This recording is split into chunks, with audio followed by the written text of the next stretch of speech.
এই লোকটার নাম জুয়েল, হ্যাঁ সে পুরুষ। এই লোকটার নাম বিল্লাল, সেও তো পুরুষ। তাহলে আপনারা তাদেরকে এমন করলেন কেন? এটা তো ঠিক হইলো না। হ্যাঁ আচ্ছা, কি হয়েছে দেশের মধ্যে বুঝলাম না। এই জুয়েল ভার্সেস এই হইল গিয়ে আপনার হচ্ছে বিল্লাল, এরা কি শুরু করলো এটা ভাই?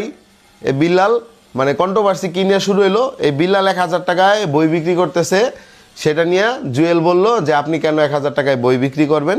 এই নিয়ে দুজনের মধ্যে লাগছে দ্বন্দ্ব। এখন বিল্লাল আবার জুয়েলরে বলতেছে যে আপনি বউ ব্যবসা করেন, আপনি এটা করেন সেটা করেন। ভাই বউ ব্যবসা কাকে বলে? বউ ব্যবসা হচ্ছে কাপল ব্লগারদের বলে। জুয়েল তো কাপল ব্লগার না, জুয়েল তো কাপল ব্লগিং করে না। আপনি কন্টেন্ট দিয়ে মানুষের কাছে আসছেন, কন্টেন্টের কারণে মানুষ আপনারা চিনছে, আপনি কন্টেন্ট বানান। আপনার পেজ একটা গেছে, আপনি পেজ আরেকটা খুলেন, আপনার ভালোবাসার মানুষটা ভালোবাসা আপনারা এমনিতেই দিবে। বাট আপনি সেগুলো না করে আপনি বই বেচা শুরু করে দিয়েছেন।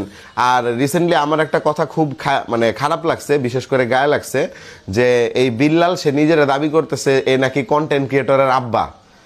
ভাই বিল্লাল, ভাই জুয়েল, তোমাদের দুইজনের একটা কথা বলতে চাই। আমি যে সময় থেকে কন্টেন্ট ক্রিয়েশন করি ওই সময় তোমরা কন্টেন্ট ক্রিয়েশন কি সেটাও বুঝতা না। জাস্ট এতটুকুই বলতেছি, আর কিছু বলার দরকার নেই।